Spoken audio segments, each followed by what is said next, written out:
माब्लाबा गोसोआव सानखाङो माब्लाबा खुद्रि सारो गोनांथि जायोब्ला जोङो गेलेया नङा गेलेनांगोनबो जोंनि थैनि साजों थांनानै बिथांमोना दिनै बेबायदि रंजादों खुसि खालामदों जों बेखौ मानसिफोरनि सायाव जिखिनि एक्सन लानांगौ सरकारा बे भिक्टिम परियालाव फैनानै खबर लाफैनांगौमोन जोंनि जि कन्टिनिउआस मुभमेन्ट जोङो जेब्लासिम न्याय आरो जास्टिस मोना जों बेखौ कन्टिनिउ खालामगोन होननानै बेन्थ' बसुमतारी सुबुं आफादनि सोद्रोमा सायख'जानानै गंलायै गोथारै समायखिरा लायोदि आं आयेन खान्थिजों सुजुजानाय भारतनि सार्वभौमत्व आरो खौसेथिखौ रैखा खालामगोन अदेबानि आंनो मावनो होनाय बिबानफोरखौ सैथोजों मावफुंगोन।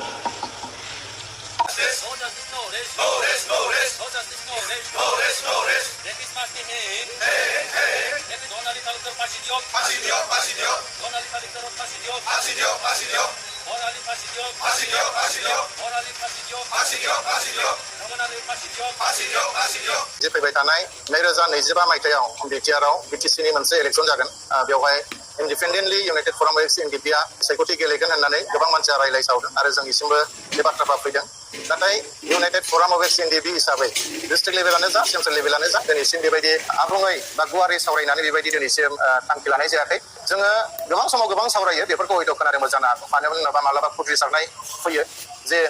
एकर्ड खालामदों एनडिपिआ मोनब्रै फेक्सन ज' लोगो नांनानै मोनसे बिटिआर एग्रिमेन्ट खालामदों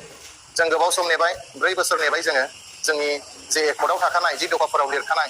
एनडिपिनि जे एक्स ग्रेसिया लोगोसे रिहेबिलिटेसन लोगोसे जब्स लोगोसे गासै बर' यांफोरनि जि मोनसे रिक्रुइटमेन्ट दिनैसिम जि लिरनानै दङ बेफोर बुस्थुखौ गभर्नमेन्टआ मावनो हायाखै गभर्नमेन्टआ टटेलि फेल एनडिपिफोरनि खामानि मावनायनि सायाव जोङो दिनै बेनि थाखायनो जोङो माब्लाबा गोसोआव सानखाङो माब्लाबा खुद्रि सारो आरो गोबाङा गोबां रोखोम बाथ्रा बुंनोबो हागौ मानो होनोब्ला 4,000सो मार्टियार्सफोरनि गेजेराव दिनै जों खालि मोननो हादों फ्राय 500नि एसे बारासोल' जों दिनै एक्स ग्रेसिया हिसाबै जोंनि मुंख्लंफोरा मोननो हादों बेजों लोगोसे रिहेबिलिटेसन हिसाबै जोंनि सोद्रोमाफ्रा दिनैसिम हार्डकोर केडार हिसाबै 678 सोद्रोमाफ्रानो दिनैसिम मोनाखै बेजों लोगोसे गभर्नमेन्टआ गावसोरनो बिनाय हिसाबै गावसोरनो होनो होननानै खोथा बुंसेयावबो फ्राय मिलिशियाफोरनि 4,000सो दङ बेखौबो बिथांमोना गावसोरनो बिदोंमोन गावसोरनो पुलिस भेरिफिकेसन खालामदोंमोन नाथाय दिनैसिम बिथांमोना बिनि सायाव ओरैनो थगायनानै दोननाय जादों बेफोरखौ लानानैनो गोबां जोंनि सोद्रोमाफ्रा खुद्रिसारो माब्लाबाफोरनि गेजेरजों बायदि बायदि सावरायो माब्लाबा गावजों गाव माब्लाबा साहा दखान बायदिसिना दखानफ्रावबो रायलायनो गोनां जायो बे फैबाय थानाय समफ्राव एनडिपिआ गावनो जुदि इलेक्सन गेलेया अब्ला जोंनि समस्याफ्रा जोबनाय नङा मानो होननानै बुङोब्ला दिनैनि जि गभर्नमेन्टखौ जों नुदों 4 बोसोराव जि जोंनि बिटिआर एकर्ड खालामग्राफोरानो दिनैनि जि सरकार बेखौ सालायगासिनो दङ दिनै बिथांमोना जोंनि समस्याखौ मावनानै होनो हायाखैब्ला फैबाय थानाय समफ्राव आरो एनडिपिनि अनगायै बा एकर्ड खालामग्राफोरनि अनगायै जुदि सोरबाया जुदि बे गभर्नमेन्टखौ सालायफैयोब्ला अब्ला बिसोरलाय जोंनि समस्याखौ मा समाधान खालामनो दा बेफोरखौ नोजोर बोनानै बेफोरखौ सिन्था खालामनानै माब्लाबा जोंनि सोद्रोमाफ्रा बा जोंनि दैदेनगिरिफ्राबो सावरायनो गोनां जायो आरो सावरायोबो जानांगौ बेफोरखौनो लानानै दिनै बायदि बायदि मानसिफ्रा सावरायनो गोनां जादों आरो जुदि गोनांथि जायोब्ला जोङो गेलेया नङा गेलेनांगोनबो रायजो राजाफ्रा जुदि जोंखौ लुबैयोब्ला आरो जोंनि समस्याखौ जुदि समाधान खालामनोब्ला जोङो गेलेया नङा गेलेनोबो गोनां जागोन मानो होनोब्ला दिनैसिम जोंनि गोथां मुंख्लंफोर जेलाव दङ दिनैनि दिनाव थानाय जि गभर्नमेन्टनि जि सोद्रोमाफोर इएमजिएमफोर नाथाय दिनैसिम बिथांमोनाथ' जेलाव साबैसे दं दिनैसिम बिथांमोना खबर लाहैफेराखै थांफेराखै बबे जेलाव साबैसे दङ साबैसे मुंख्लं दङ साबैसे एनआइएनि केसाव दङ साबैसे खादानि केसाव दङ साबैसे सिबिआइनि केसाव दङ दिनैसिम भुटानाव सोर साबैसे जेलाव दं नेपालाव सोर दङ दिनैसिम रावबो बिथांमोना मिथिया दिनै जोङो निउसाव बुंबाय निउसाव खोनासंनानै हयथ' माब्लाबा बिथांमोना बुंनो हागौ नाथाय जों मिथिनायाव जोंनि नुनायाव बिथांमोना माब्लाबाबो दिनैसिम जेलाव थांफेराखै बिथांमोना मा अबस्थायाव दङ बिथांमोना खबर लाफेराखै बेजों लोगोसे बिथांमोना जि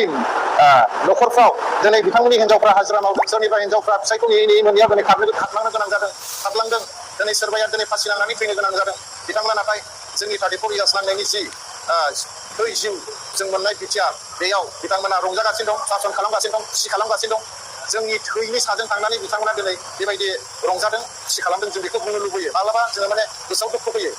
खोथा बुंथावथारि बाथ्राफोरखौबो जोङो बुंनानै होनो गोनां जायो मानो होनोब्ला नांनाय समावबो जों बिथांमोननि थोननायावनो माब्लाबा मावथावै सानफेरथारै जाथावथारै खामानिफोरखौबो जों मावनानै फैनो गोनां जादों बारसोम फैनो गोनां जादों दिनै जोंनि सोद्रोमाफ्रा अबे बांलादेशआव सोर मुंख्लं जानानै थाबोखो दिनै म्यानमाराव सोरनि गोथै दङ सोरनि हारा दङ भुटानाव सोरनि गोथै सोरनि हारा दङ बिथांमोना जेबो मिथिया मोनथिसेयावबो मोनथियै बायदि खालामनानै दङ बेनिखायनो जों दुखु मोनो दिनैनि दिनाव जि इउनाइटेड फराम अफ एनडिपिआ जि नेक्स्ट बाराव इलेक्सन गेलेया बेबो जाथावबो नङा गेलेनोबो हागौ आरो थार बिजिरनाय जास्टिस नागिरनानै रेलि खालामनाय जादों धरना होनाय जादों आरो लोगोसे दुधनैयाव जोङो दुलाराय बर' फरायसा आफाद राभा फरायसा आफाद आरो गासै हारि माहारिनि आफादफोरा ज' लोगो नांनानै अखा जुब जुब हानाय समनि गेजेरावब्लाबो जोङो मोनसे सुबुं गौमा आरो सुबुं रेलि खालामनाय जादोंमोन आरो बिनि गेजेरजों जोङो जास्टिस नागिरनाय जादोंमोन भिक्टिम परियाल हिरण्मयी खाख्लारिनि न'खर आरो सानै माइनर गार्ल जाय बिथांमोनखौ रेप खालामनाय जादोंमोन बिथांमोननि न'खरनो कम्पेनसेसन होनांगौ हिरण्मयी खाख्लारिनो 20 लाख थाखा आरो बे भिक्टिम परियाल रेप खालामजानाय न'खरनो 5 लाख रां होनांगौ होननानै जोङो दाबि दैखांनाय जादोंमोन खिन्थु दिनै मे दाननि 3 आरो 5 निफ्राय दिनै जुन दाननि 23 तारिख प्राय 1.5 मास आरो बे 1.5 मासनि गेजेराव जोङो आसा खालामदोंमोन मिजिं खालामदोंमोन जे आसाम सरकार आसामनि जे सरकार दङ बे सरकारा बिनि सायाव मोनसे जास्टिस मोनसे न्याय होगोन होननानै जोङो दाबि दैखांदोंमोन जे बे हिरण्मयी खाख्लारि मार्डार खालामनाय जि केस आरो बेयाव धन आली बिथांनि न'खरनि शेखबर आली आरो परमिना बेगम साथाम व्यक्तिया बेयाव इनभल्भ दङ बे मानसिफोरनि सायाव जिखिनि एक्सन लानांगौ सरकारा बे भिक्टिम परियालाव फैनानै खबर लाफैनांगौमोन कम्पेनसेसनखौ फोसावनांगौमोन आरो बिनि न्याय बिसारनि थाखाय पुलिस आरो आइनि भाबै जिखिनि प्रक्रिया दङ बिनि सायाव फास्ट ट्रेक कर्टनि बेबस्था खालामनांगौमोन खिन्थु दिनैसिम सरकारखौ आसाम सरकारखौ टु शब्द